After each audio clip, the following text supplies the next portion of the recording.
Manouchka est née le 17 septembre 2002 à Port-au-Prince, en Haïti, dans une famille pauvre. Dès son enfance, elle s'est montrée intelligente et passionnée par l'art et la danse, malgré un environnement familial difficile. Ses parents ne vivaient pas ensemble, et faute de moyens, elle grandit chez sa tante, qui la traitait comme une servante. Pourtant, elle brillait à l'école et rêvait de devenir médecin. À 15 ans, elle rencontre Wendy, un garçon élégant et charmeur. À 16 ans, elle cède à ses avances.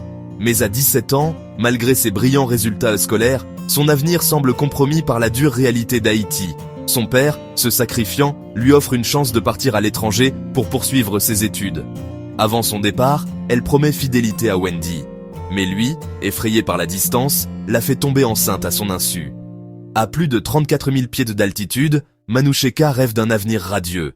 Mais peu après son arrivée, elle découvre qu'elle a été trompée par l'agence qui a organisé son départ. Son statut devient incertain et elle apprend qu'elle est enceinte. Quand elle appelle Wendy, il feint l'ignorance, puis coupe tout contact. Son monde s'effondre. Déterminée à survivre, elle trouve un emploi mal payé dans une usine. 9 mois plus tard, elle donne naissance à une petite fille, Léa. Mais loin d'Haïti, jugée par sa famille, isolée et épuisée, Manouchka sombre dans la dépression. Ses colocations deviennent chaotiques, ses relations amoureuses compliquées, ses espoirs brisés. Elle tente de monter un petit business de vente de cheveux, mais échoue, car beaucoup de clients ne la remboursent pas. Plus tard, elle se tourne vers l'esthétique et commence à s'en sortir petit à petit, transformant même son salon en un lieu de beauté improvisé. Si cette histoire vous touche, je vous invite à liker cette vidéo, à commenter et à la partager. C'est grâce à votre soutien que nous pouvons continuer à inspirer et à motiver. Un jour, un appel de sa mère bouleverse son cœur. Le groupe armé qui contrôle 80% de Port-au-Prince a envahi notre quartier.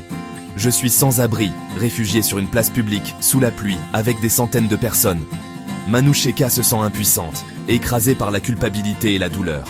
Psychologiquement, elle n'est pas prête.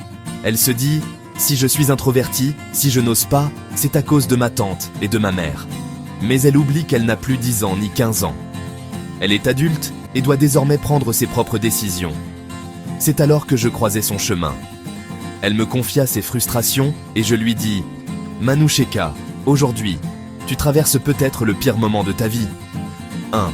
Un enfant prématuré. 2. Une mère célibataire. 3. Une situation irrégulière. 4. Une mère déracinée par la guerre des gangs. Mais paradoxalement, c'est ton moment crucial, parce que c'est dans ces instants-là que tu peux puiser ta vraie force pour avancer.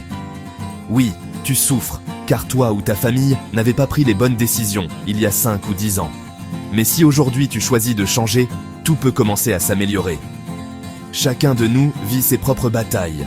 Comme Manouchka, nous faisons tous face à des choix difficiles, à des rejets, à des échecs. Mais ce qui compte, ce n'est pas la chute, c'est la décision de se relever. Alors je vous pose une question. Quel est le combat que vous avez décidé de mener aujourd'hui? Écrivez votre réponse.